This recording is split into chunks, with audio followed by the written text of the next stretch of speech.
Hubdespossibles.org présente 2040, j'y suis. le podcast des optimistes lucides. Chantal Peyer.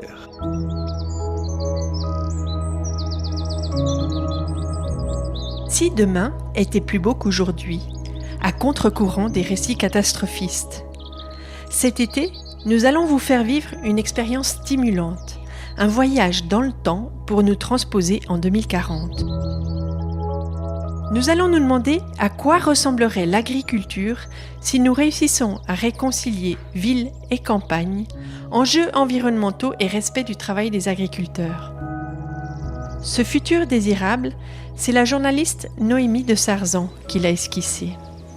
Elle vous emmène dans un voyage dans le temps intitulé 2040, j'y suis.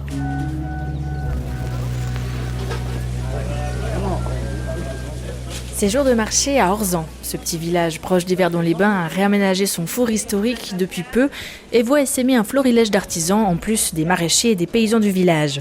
Une atmosphère qui reflète la redynamisation des villages campagnards en 2040, un mouvement amorcé dès les années 2020 face au ras-le-bol de la profession dépendante des paiements directs, soit les subventions agricoles fédérales, et les marges opaques de la grande distribution.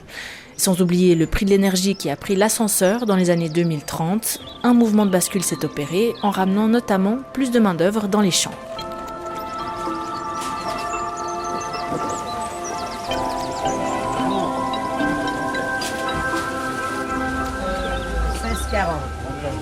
Jean-Yves Biot, on est dans votre village d'Orzan. On se trouve au centre du village, sur la place du Casino. Et justement, aujourd'hui, il y a plein d'étals différents. Est-ce que vous pouvez me les décrire ? Il y a des habits, il y a un artisan qui fait des chaussures, il y a des artisans qui travaillent le bois. On a aussi une fabrication de pain, on a tout ce qui est petit fromage.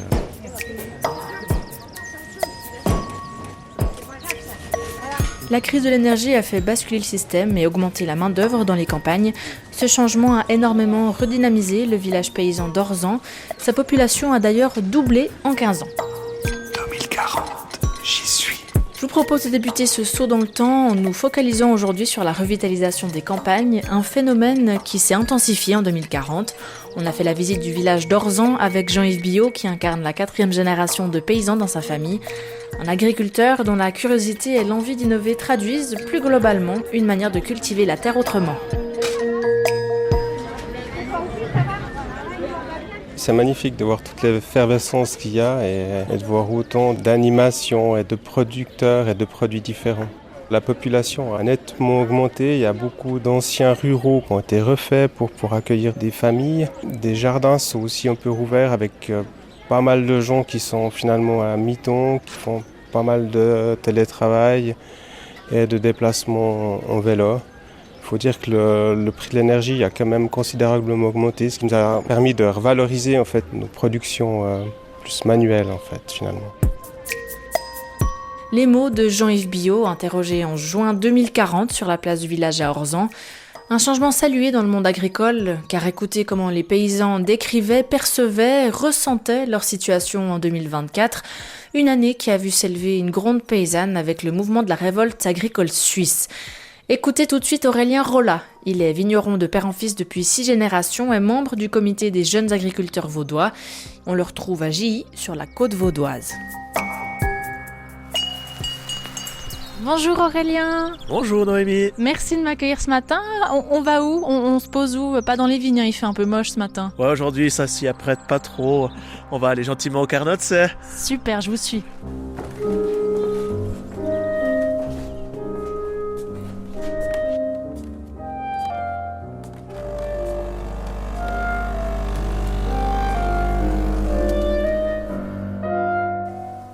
Chez nous, les gros problèmes, c'est la mauvaise distribution des marges, qui n'est peut-être pas forcément juste du producteur jusqu'au consommateur. Et aussi le fait que nous sommes assommés par un poids administratif qui est juste énorme.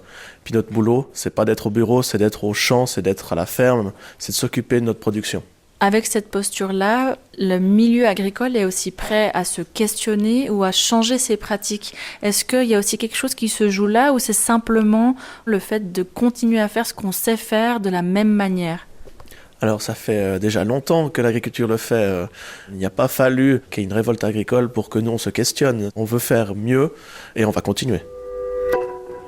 C'est clair, il faut nous donner les moyens et puis il faut aussi un peu de patience parce qu'on veut nous imposer des trucs qui sont pour le moment impossibles. On arrive dans un phénomène beaucoup aussi citadin où on n'est pas au contact forcément de l'agriculture, puis du coup on n'est vraiment pas au centre de la question. Pourquoi c'est important de renouer un lien avec ses consommateurs au final ? C'est pour être compris et pourquoi ce prix-là ne nous convient pas par rapport au travail qu'on a fait derrière. Et puis c'est aussi à nous, agriculteurs, d'aller vers eux. Je pense que c'est un pas qui doit être fait dans les deux sens. Vous attendez quoi de ce mouvement ? C'est quoi la suite ? Le but de ce mouvement, c'est de maintenir la pression, puis tant qu'on n'a pas eu ce qu'on veut, on mettra la pression. La pression sur qui ? Le consommateur, à sa petite échelle, il ne peut pas faire grand-chose. Alors effectivement, aller chez le producteur, c'est le mieux, mais peut-être qu'en pleine ville, c'est pas simple. Mais nous, ce qu'on attend, c'est que la grande distribution et les politiques bougent, effectivement. En ces temps de crise écologique, les paysans avaient mauvaise presse. Le fossé se creusait entre ceux qu'on accusait d'empoisonner la terre et une population urbaine aspirant à une autre relation à la nature, sans pour autant distinguer un épi d'orge d'un épi de blé. Ce sont les mots de Blaise Hoffmann, écrivain vaudois et auteur de Faire paysan, publié en 2023. Je suis allée à sa rencontre sur les Hauts de Morges.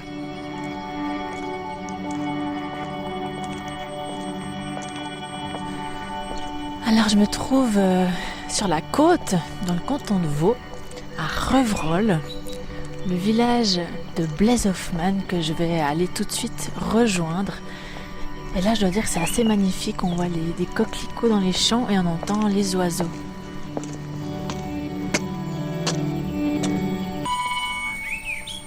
Ces révoltes paysannes en Suisse, il y a eu pas mal d'avis un peu moqueurs en disant c'est à la Suisse, c'est très timide. Moi je l'ai pris vraiment comme une magnifique nouvelle. C'est des jeunes déjà, principalement, qui se bougent. Et puis c'est beaucoup de dialogue justement entre les consommateurs et les producteurs. C'est beaucoup d'expression. Les gens ont fait cette colère, cette rancœur, elle s'exprime, elle sort. Et puis les médias ont depuis un autre regard sur l'agriculture. Depuis 2022 maintenant, depuis cette enquête de Heidi News et du Temps sur les marges de la grande distribution, on le sait que ces marges sont excessives, que ces marges sont obscures. Il n'y a pas d'observatoire des marges, contrairement en France. Il y a un scandale qui est là. La grande distribution fait partie des fossoyeurs de l'agriculture suisse. Et ça ne bouge pas. Et je comprends la colère de ces jeunes et de ces moins jeunes agriculteurs. À Berne, il y a 10% de parlementaires paysans, donc une surreprésentation flagrante des paysans au Parlement. Pourquoi est-ce qu'on n'arrive pas à faire un vrai levier, un vrai bras de fer avec la grande distribution ? Les dirigeants de l'agriculture suisse marchent main dans la main avec une certaine forme d'économie, avec économie suisse, c'est-à-dire avec libre-échange, profit, croissance, investissement, technologie, c'est des mots qui, hélas, sont importants dans les fêtières agricoles et qui font que l'alimentation et l'agriculture, c'est encore un business comme un autre. Si on veut être en colère, si on veut faire changer les choses, il faut taper en dessus, il faut s'attaquer au système agricole qui, lui, est malade. Mais s'en prendre aux agriculteurs ou surresponsabiliser le consommateur, c'est parfois assez stérile. Depuis les paiements directs, ce n'est pas des subventions qui sont là pour produire et donc pour nourrir, c'est des productions qui sont là pour entretenir. Donc le sens du métier, c'est plus nourrir une population, ce qui fait de la fierté, une dignité du métier, c'est entretenir un paysage, de la biodiversité, la vie rurale. Et ça, c'est un immense changement depuis 20 ans. On peut travailler plus que tout le monde, on peut gagner peu. C'est un problème, mais c'est pas rédhibitoire. Par contre, il faut qu'il y ait du sens, il faut qu'il y ait une certaine reconnaissance. Et c'est cette reconnaissance qu'il a manqué ces 20 dernières années et qui est en train de changer. Et ça, je trouve vraiment intéressant. C'est-à-dire qu'on parle toujours de ce fossé ville-campagne. Moi, je me suis aperçu qu'en Suisse, en tout cas, les villes sont assez petites pour que ce lien existe encore. Et puis, il y a eu des changements. Il y a eu la pandémie où beaucoup d'urbains ont mis les mains dans la terre, ont découvert la vente directe. Et je crois que la société est mûre là pour se raccommoder. 2040, j'y suis. Noémie de Sersan. On l'entendait, un fossé entre citadins et paysans, une dévalorisation du statut d'agriculteur ou encore des revenus insuffisants pour vivre décemment en Suisse. Comment est-ce que vous réagissez, Jean-Yves Biot, à ce constat du milieu agricole en 2024 ? C'est vrai qu'en 2024, c'était assez tendu. On en mettait toujours plus en agriculture avec la même enveloppe financière. Il y a eu quelques changements qui se sont passés, c'est-à-dire que l'énergie a pris un peu l'ascenseur et ce qui a redonné une nouvelle valeur au produit. On a dû pas mal s'adapter avec le changement du climat. Donc on a eu ces épisodes qu'on a connus avec beaucoup trop d'eau, beaucoup trop de sec. Et on a dû vraiment avancer au niveau de la recherche. Et finalement, la politique a aussi su se réinventer, a aussi pu changer sa manière de voir les paysans. L'enveloppe qui était prévue pour les paiements directs a été changée, c'est-à-dire qu'il y a beaucoup moins de contrôle, mais juste un concept de diversité et de biodiversité qui est établi pour la ferme, ce qui permet de rémunérer une personne à plein temps en fait, et ce qui donne beaucoup plus de possibilités d'entretenir le paysage et puis de produire des denrées de qualité. Jean-Yves Biot, maintenant je vous propose qu'on rejoigne vos champs parce que là aussi il y a eu des changements importants qui ont eu lieu ces 15 dernières années. Heureusement il a plu, c'est pas trop dur. Alors, je prends la terre. Donc voilà, là on est sur la parcelle des champs à la dame. Cette parcelle-là a été un petit peu remodulée avec des lignées d'arbres tous les 60 mètres en 2020. Donc là, les arbres sont déjà grands, font déjà un bon effet d'ombrage. Et on peut récolter déjà pas mal de fruits qui nous permettent entre autres d'alimenter un petit peu le marché. Et ça permet quoi d'avoir des arbres qui séparent vos différentes cultures ? On a vraiment un gros risque d'érosion sur cette parcelle, donc ça a permis vraiment de réguler ce souci-là. On a beaucoup plus de vie dans le sol, donc les racines ont permis d'aller chercher les éléments nutritifs en profondeur, ce qui nous sécurise un petit peu nos rendements parce qu'on a plus d'humidité sur la parcelle, on a plus d'ombrage. La nouveauté, c'est un peu les animaux qui viennent dans les cultures pâturer les céréales avant la montaison. Et ça nous a permis aussi de nous réapproprier encore plus notre passion pour la polyculture élevage. Et c'est vrai que les animaux nous permettent de tondre d'un côté et puis de fertiliser de l'autre, donc on est très très contents. En 2024, plutôt, on prônait la réduction des cheptels, manger moins de viande, etc. Comment en est-on arrivé aujourd'hui, en 2040, à avoir une cohabitation peut-être un peu plus vertueuse entre la culture et justement l'élevage ? En 2024, on était encore énormément dépendant de l'énergie fossile. Et puis, on ne se posait pas tellement cette question, mais on avait toujours ces problèmes de manque de fertilité et d'érosion. Mais finalement, le prix de l'énergie était tellement bon marché qu'on n'avait pas besoin de se poser ces questions. On s'est rendu compte que la viande produite dans les cultures et à l'herbe était très très intéressante et même était vraiment très pertinente par rapport au climat. On se retrouve dans des systèmes qui étaient des systèmes de nos grands-parents, nos arrière-grands-parents, avec des animaux un petit peu dans toutes les fermes, qui permettent de nous aider non seulement pour tous les services donc de trait et d'alimentation, mais aussi pour le cuir.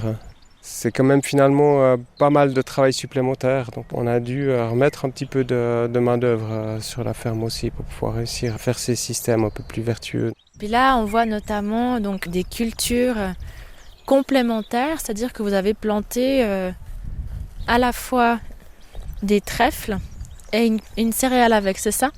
Oui, alors on a plus de cultures qui sont toutes seules. La majorité des cultures sont associées, soit avec d'autres plantes qu'on peut récolter en même temps, soit des plantes sous couverture. Et on a tout ce volet qui commence avec des cultures plus pérennes. Et ça permet quoi, cette complémentarité entre les cultures ? Alors cette complémentarité, elle permet De diminuer les intrants permet d'avoir plus de production d'azote sur place, d'avoir plus de biomasse aérienne et souterraine.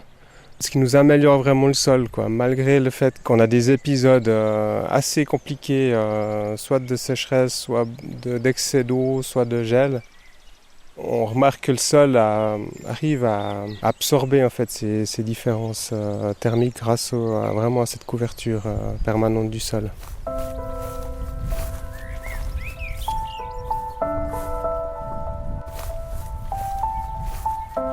Une collaboration avec les arbres et les animaux dans les champs, une direction prise par Jean-Yves Billot pour favoriser des cultures résilientes et durables, un changement entrepris grâce à l'élaboration d'une nouvelle politique agricole. En 2024, le mouvement paysan avait remis la place et le rôle de l'agriculture au centre des débats sociétaux. J'en avais profité cette année-là d'interroger Pascal Olivier, directeur de l'antenne romande de BioSuisse à Lausanne. J'avais commencé par lui demander s'il comprenait les revendications paysannes. Il y a une des revendications qui est intéressante par rapport aux marges commerciales qui sont prises par les grands distributeurs.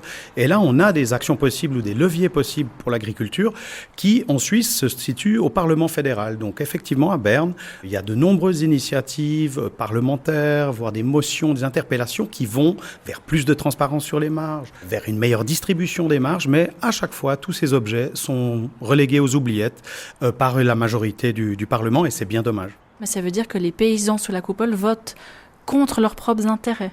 C'est ça qui peut paraître paradoxal, en effet. La délégation paysanne est majoritairement, effectivement, actuellement composée de gens du centre-droite, on va dire, et puis qui votent un peu contre leurs intérêts. Donc ça peut paraître un double langage.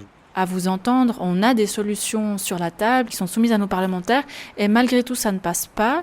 Mais du coup, quoi ? Alors l'idéal, ce serait au niveau politique de déposer un objet qui soit déposé par le centre-droite, par exemple, donc qui réussisse à lier les intérêts de l'économie et de la paysannerie. Là, on pourrait avancer beaucoup. Et l'autre solution, c'est le chemin qui est pris par beaucoup d'initiatives privées, de fermes, c'est-à-dire on s'affranchit de ce système, on crée des circuits courts, donc de la vente directe, soit on crée une épicerie participative dans notre village ou notre ville. C'est ça aussi l'autre solution qui ira peut-être plus vite que la politique fédérale. Quels sont les outils peut-être à disposition des paysans pour aller vers une agriculture dite plus durable ? Déjà, est-ce que ça existe, une agriculture durable ? Oui, alors il y a plusieurs modèles d'agriculture durable. Je veux dire, effectivement, moi je travaille pour l'agriculture biologique, qui est peut-être le mode le plus abouti de durabilité, mais je pense que pour toute l'agriculture, c'est une solution encore qui est déjà un peu trop extrême, on va dire. Par contre, il y a toutes ces étapes intermédiaires comme l'agroécologie, qui visent vraiment à encore améliorer ce qu'on fait déjà en Suisse, à réduire encore plus les phytos de synthèse ou les engrais chimiques de synthèse. Il y a des nouveaux systèmes de culture qui me fascinent beaucoup, c'est par exemple l'agroforesterie, donc mélanger comme il y a quelques centaines d'années les arbres, par exemple, dans les parcelles de blé, de maïs, de pommes de terre, pour avoir un peu plus d'ombrage, créer des microclimats qui sont beaucoup plus résilients pour tout ce qui nous attend, enfin ce qu'on a déjà comme changement climatique, mais qui nous attend encore à l'avenir.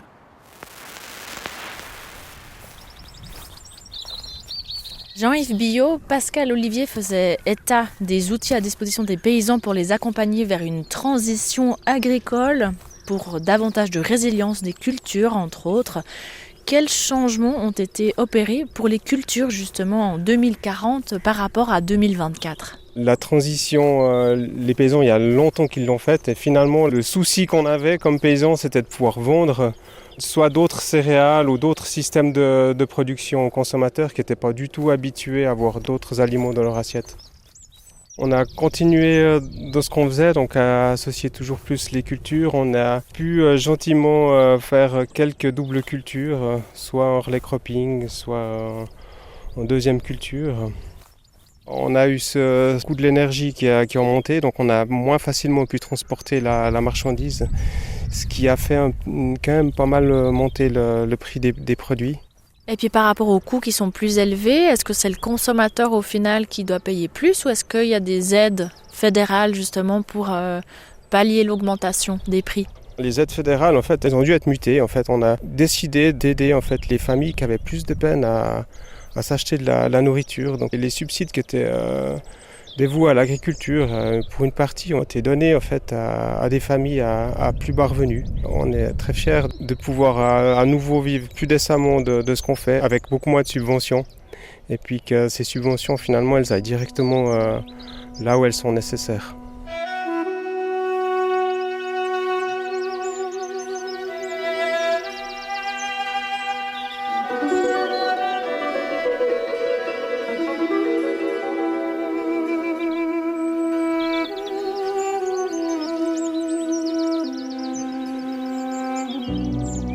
C'était Jean-Yves Biot, paysan à Orzan, au micro de Noémie de Sarzan. J'espère que cet épisode estival de 2040 J'y suis vous a plu et je me réjouis de vous retrouver à la rentrée pour une nouvelle série d'épisodes de 2040 J'y vais qui porteront sur l'économie circulaire. Un bel été à vous, au revoir.